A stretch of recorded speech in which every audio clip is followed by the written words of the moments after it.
生，速得无上正等觉圆满佛果。请大家发广大殊胜的菩提心，以及方便广大密咒声动机，并且如理如法的谛听。Please listen to the teaching by cultivating the two aspects of supreme motivation, the vast intention of the Mahayana Bodhicitta, and the vast method of the secret mantra Vajrayana, so as able to lead all sentient beings as limitless as space to the state of the unsurpassed Buddhahood.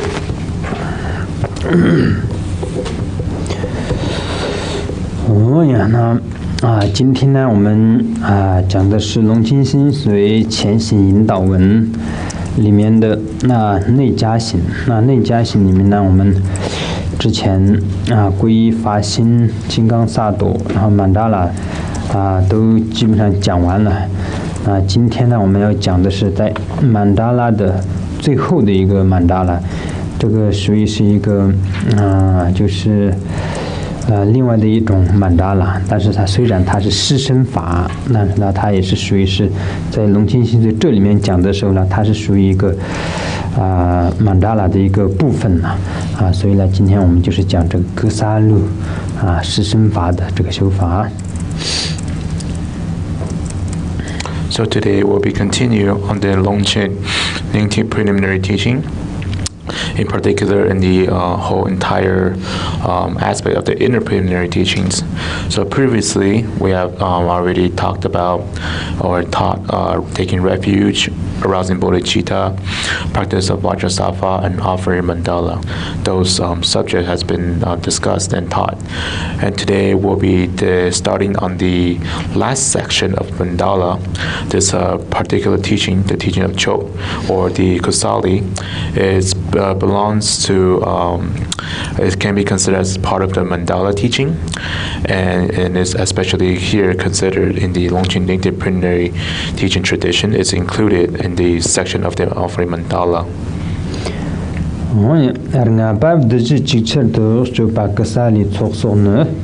Tailander Kusali Chod Ji Longchen Nyingtik Shir Simnin Narsoni Lami Namjur Domdero Shongwe Lami Namjur Ji Chalak the Shijung Chomoji Sok Sampa Mandar Jian Long the Shijung Gabina Scamdr Tirti Sompa Gatrula Yuba Zendr Yang Chatos 首先呢，在这里讲这个格萨利的修法。这里说格萨利分三，格萨利之意，施身修法、断法的含义。首先呢是格萨利之意，顿然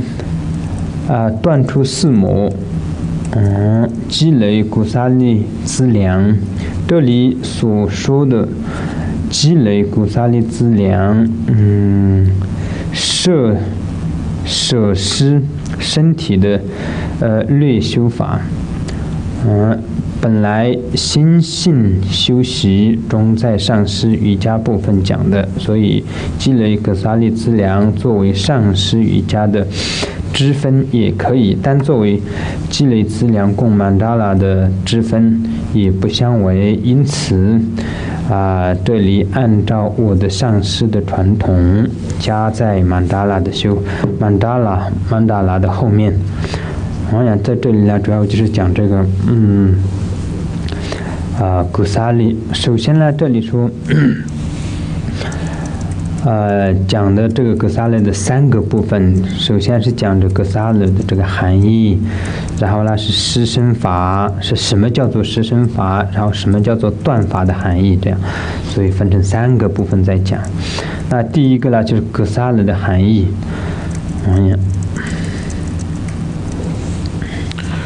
So here it begins in the Kusali accumulation.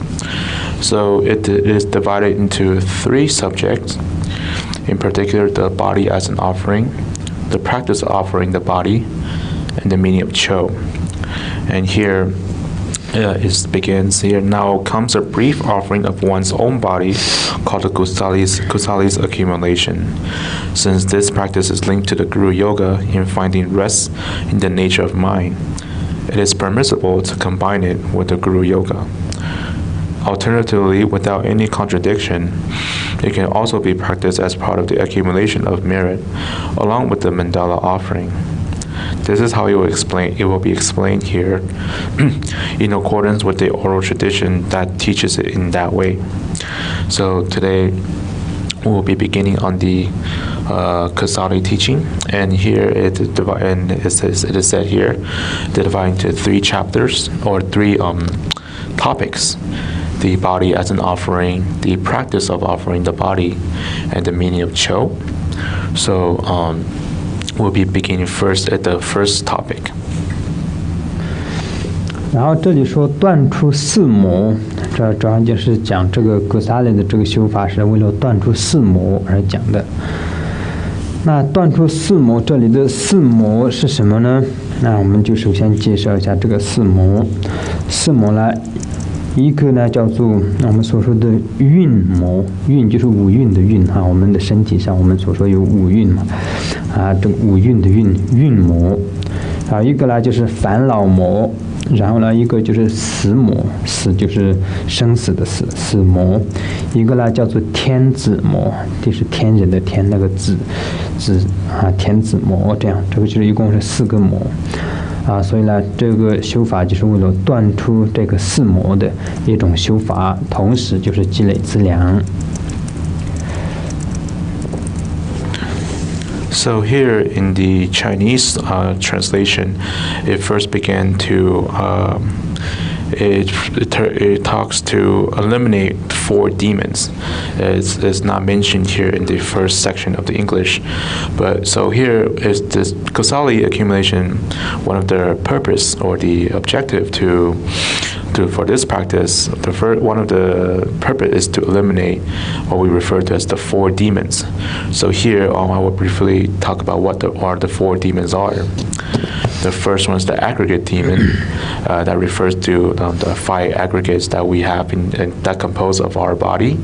or our physical phenomenon. The second one is the klesha demon, or the mental affliction demon. The third one is the demon of death. And then the fourth one, just loosely translated as the heavenly being demon. So this practice one of the aim of this practice is to eliminate these 4 types of demons in our practice, and as well as accumulation of merit. 那这个四魔，为什么要断出这个四魔呢？因为这个四魔呢，它各自会障碍到我们的这个修行等等的。比如说这里所说的这个蕴魔就是五蕴的蕴这个魔蕴魔它是障碍到什么呢？障碍到比如说修这个阿罗汉的，我们所说的有余涅盘、无余涅盘的那个无余涅盘，它是直接障碍无余涅盘的，叫做蕴魔。这是第一个然后呢，第二个是这个烦恼魔烦恼魔呢是直接障碍解脱障碍我们解脱的，就是烦恼魔。然后死魔的话，它就是直接障碍我们的寿命的，它叫做死魔。然后呢，这个天子魔是什么呢？天子魔它是直接障碍禅定。所以呢，这个4个魔呢就是这样，它4个魔的认知是这样的，然后它是障碍什么呢？就障碍到这些。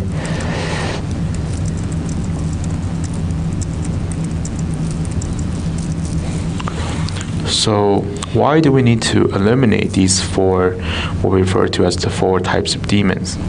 That is because they are obstacles to our path of the practice, in our path of practice. For example, here in terms of the aggregate demon, what this create obstacle is that it creates the obstacles such as for the arhat, such as if they were to enter the parinirvana. In particular, there are 2 types, and it actually interferes or creates obstacle with one of the types of the parinirvana. And then The other one is such as the mental affliction demon that creates obstacle to our liberation, our attempt to become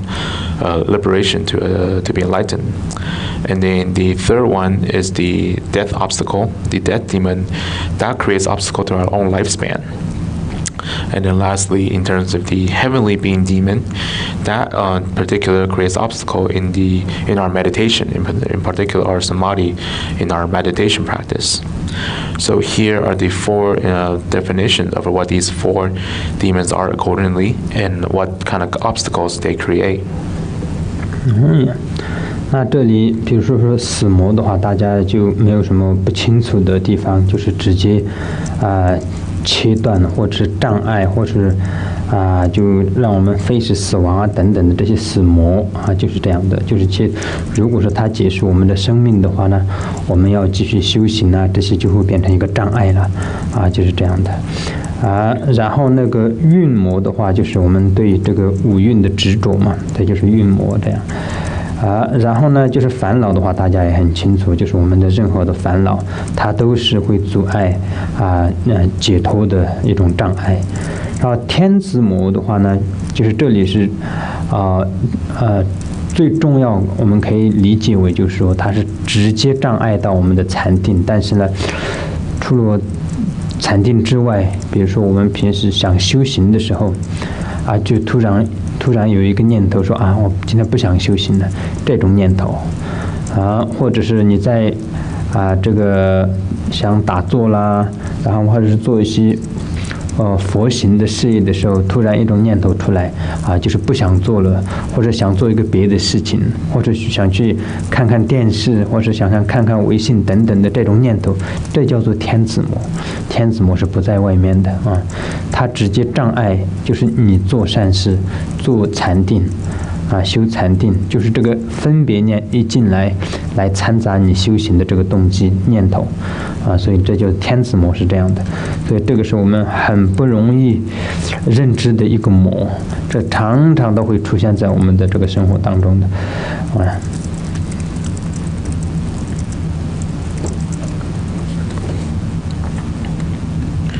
So here, for example, it's pretty straightforward for the demon of death. In particular, it really very straightforward. This creates obstacle in our lifespan, meaning that it can cut off or abruptly end our lifespan abruptly, that due to some kind of unnatural death that just ends our life. Thus, it will interfere with our path of practice. And in the other one, the aggregate demon refers to our attachment to our aggregates, the aggregates of our body. And the mental affliction, or the demon of klesha, this is something that we are familiar with as well. So all kinds of mental affliction that we can experience in our daily lives. And lastly, in particular, in terms of what we refer to as the heavenly being demon, it directly affects a samadhi in our meditation. But also in particular, it also creates an obstacle in our path of practice by sometimes that whenever we have this thought or this motivation to practice, and all of a sudden we have this another thought saying, I don't want to do this today, I want to do something else. Or sometimes when we want to do meditation or other types of positive Buddhist practice activities, all of a sudden, once we are decided to do so, we have this thought that comes in our mind stream that, we don't, you may not want to do it, you want to do something else, such as watching TV or check on our WeChat. So this type of obstacle would come in and create interference in our practice. And this is actually something that we tend to be kind of hard to recognize sometimes, but yet it often appears quite often in our daily lives. 以前我有一个朋友，一个道友，然后那个时候是刚开始有这个 iPad 的时候，然后他就买了一个 iPad， 然后就有一次他就跟我说这个 iPad 用是很好用，但是常常会障碍修行他说每次他想修行修行的时候就在过程当中突然想摸一下这个iPad看一看翻一翻这样，我们就逗他你没有度过这个天子魔啊，所以这样的念头都是天子魔。其实你要做的别的那个事情并不是那么重要的，但是一个念头出来，你就是要毫不自由的就是要去做这个动作，或者要去想这个事情这样。所以其实真正你要做的那个事情根本不重要，或者是你可以往后拖来做的，但是这样的念头出来，这就是天子魔，这些会障碍我们的禅定修行等等这样。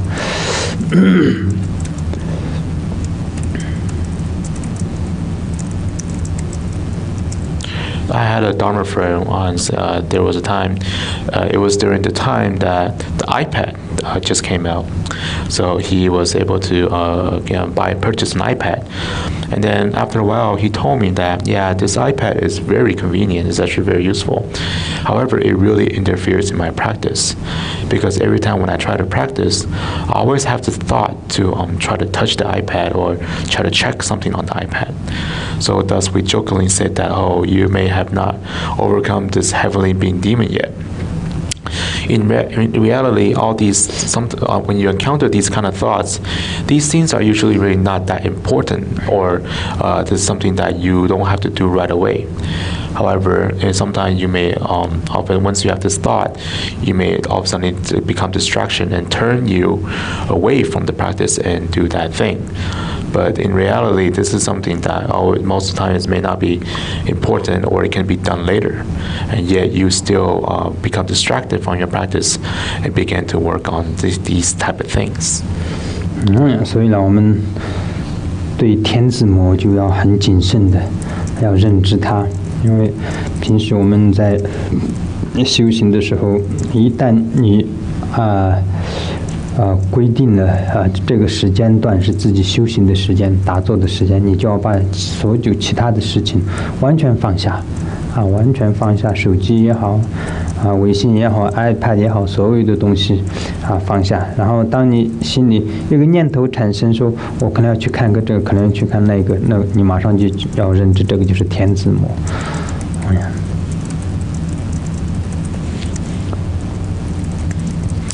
So we must be very cautious in encountering these type of demon in terms of our path of practice, such as that if we have designated a certain time frame in our daily lives for practicing Buddha Dharma, once we have reached that timeline, that time frame, we really need to drop everything else and just focus on the practice. Such as your phone, your WeChat, your iPad, everything. We need to just let those go and then really focus on our practice. And once during our practice, if there's a thought that arises that, oh, I need to check this or I need to check that, we must really recognize that this is the type of demon, the heavenly being demon, and then refrain from refrain from this type of obstacle. 那这就是我们所说的四魔然后这里说积累格萨利资粮施身舍施身体的略修法，简略的修法。那因为什么说是略的修法呢？因为这个施身法它有很大的仪轨，很广的这个修法，在这个里面呢是讲的是非常简短的、简易的，非常就是一个短的一个修法，所以呢就是说略修法因为这个施身法它的仪轨里面有很多很多很长的仪轨，它有一个整套的施身法，它自己里面就有从前行到正行这样的一个修法，所以说略的修法就是这个意思。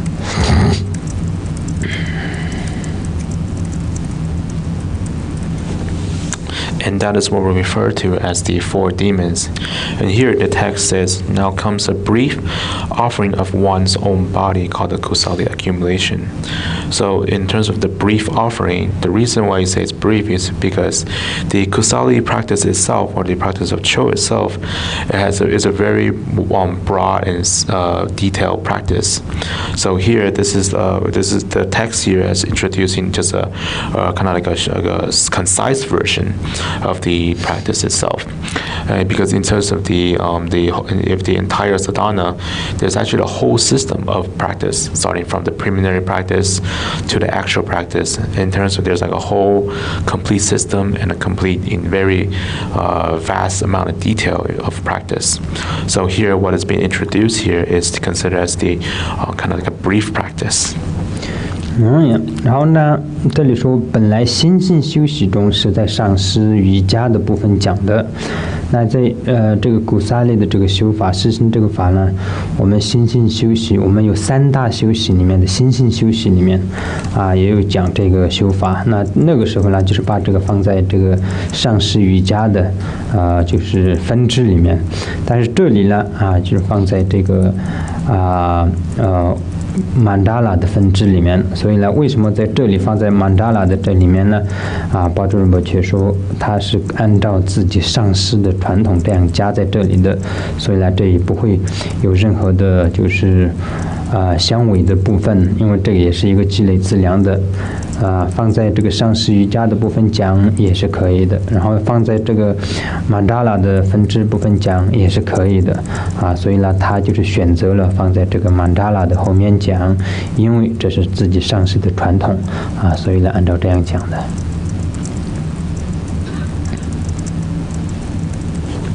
So here it says since the phrase tenses practice linked to the Guru Yoga in finding rest in the nature of mind. In particular, this teaching has will refer to the 3 ways of finding rest in the nature of mind. So that in that teaching, the Kusali accumulation was being put as the kind of like a subsection in the Guru Yoga. However, it is also acceptable to put this teaching in the practice of offering mandala without any contradiction. So here, Patrul Rinpoche decided to put this teaching in as part of the offering mandala because that's to follow his teacher's tradition. So that is the whole purpose here. Because since there's no contradiction in either way, Patrul Rinpoche decided to follow what his teacher has been taught as his teacher's tradition, to put the Kusali accumulation in the section of offering mandala. 从这里我们就可以看出来，以前的这些高僧大德是多么的注重传承的。像你看巴珠仁波切这样的一个高僧大德，他讲的这个古萨勒的修法，他都是按照自己的根本上师的传承这样下来这样放的，而且这里还做了这么清楚的解释。这只是一个并不是说是把这个古萨勒的这个修法整个改变，而是他说这个修法是在讲这一个系列的时候，应该要讲在哪一个中间讲这个，就是像这样的一个事情，他都会完完全全按照自己上师的传统来讲所以我们要知道按照传承，按照自己的传统这样讲是多重要的。以前的高僧大德都非常的注重这些事情所以呢，我们要知道这些并不是说对自己的传承有什么执着啦，或者是这样的，不是这样的。它后面有很深的含义，它有很亲近的法脉，有很亲近的传承，有很亲近的接近的加持力所以呢，这些传承都是完完全全这样一系列的走下来在密宗里面，我们有很多个传承，虽然都是比如说是宁玛巴的，为什么有一系列这样的不一样的传承呢？就是因为每一个上师传给弟子的时候，他在这个上师上的这个教法里面得到了加持，然后在这个加持，我们所说那个的温度还没有变凉，然后就是直接往下这样传下去的所以呢，这个时候他这个传统就是很热腾腾的传承的加持力，一直这样传下去